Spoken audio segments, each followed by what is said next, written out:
Senator, the last time that we spoke, the biggest story of the day was the exoneration of Michael Flynn, President Trump's first national security advisor.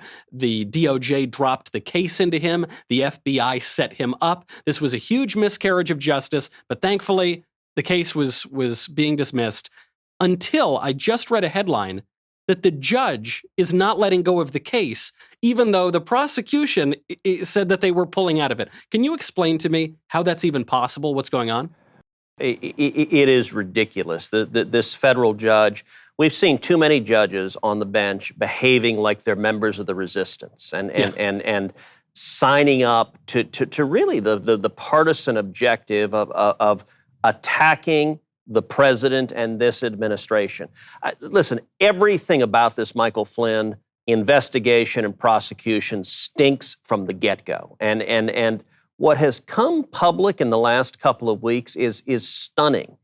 What we now know is, number one, Attorney General Bill Barr, when he came in, assigned a U.S. attorney who is a long-time experienced veteran with the FBI and the Department of Justice to go and go look at this case and make sure nothing untoward happened. And he went and investigated, and they were horrified by what they found. They found that the FBI agents going after Michael Flynn, number one, the FBI was going to dismiss the case because they didn't have any evidence. And then Peter Strzok, who we've seen is a rabidly partisan Trump hater, stopped it from being closed and said how lucky they were that their incompetence, that's his word, was such that it saved them from closing the case. And they decided, all right, let's go interview him and see if we can somehow entrap him in a lie in order to, and this is the FBI's own notes, get him fired. Get him to lie so we can get him fired.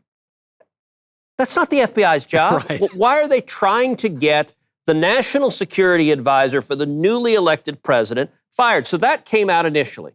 But it gets worse. And by the way, James Comey bragged, the old FBI director, bragged in an interview how essentially he suckered General Flynn, who's a decorated three-star general, by the way, who's spent his whole life fighting to defend this country.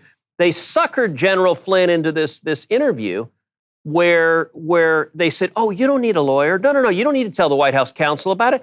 We're just coming to chat. Just a chit-chat. And actually Comey said something to the effect of, you know, a White House that knew what they were doing would never have fallen for this. Of course, they did this right after Trump was elected, right when they're getting started, when they're getting their team in place. But it's worse than that. What's come out in this last week are two things that are beyond stunning. One, we know that there was a January 5th meeting in the White House with President Obama, that President Obama was directly part of the meeting where it was discussed with senior law enforcement and intelligence. They were targeting the national security advisor for the incoming president. Not only that, we know that Joe Biden was at that meeting, and stunningly that Joe Biden personally directed the unmasking of General Flynn. Let's unmask his name. Normally, the intelligence reports, the intercepts come around with names blocked out. Joe Biden personally said, unmask him. Let's see his name.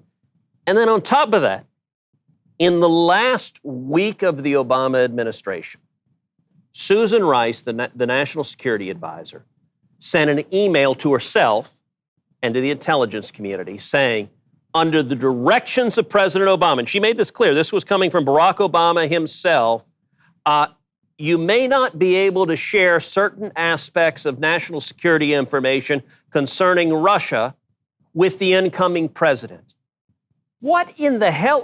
This has never happened in the history of our country. An outgoing administration launching a political investigation, a political persecution, and telling all of the deep state bureaucrats, when the new president comes in, he's not your president.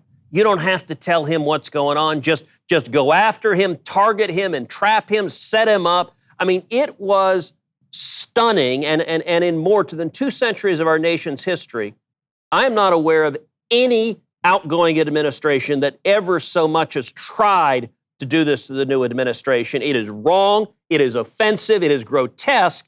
And so the Department of Justice came in and said, we shouldn't have brought this case. We don't have the evidence. Let's dismiss it. Now, Here's what happens when the prosecutor does that.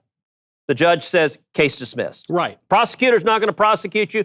The case is dismissed. But this judge apparently has strapped on his little pink hat, and he's decided he's part of the resistance. So number one, he issued this call to amici, to friends of the court. You guys tell me if this prosecution should continue, even though the prosecutors aren't prosecuting it. And then he appointed another judge, who happens to be a Democratic appointee as well, to go assess whether he should charge Michael Flynn with perjury. All right, well, let me give you a clue, Judge. You or your buddy who you've appointed don't charge anybody with anybody. Go read that document that you may have put away a long time ago. It's called the Constitution. There are 3 articles. Article 1, Article 2, and Article 3 that set up our Constitution. There's 7 altogether, but 3 that set up our government. You're in Article 3. You're the judiciary. It is the executive that charges. It is the judiciary that tries the case. And so this is grotesque. It is a violation of civil liberties. And of course, all the left-wing partisans don't care because they hate Trump. It is offensive.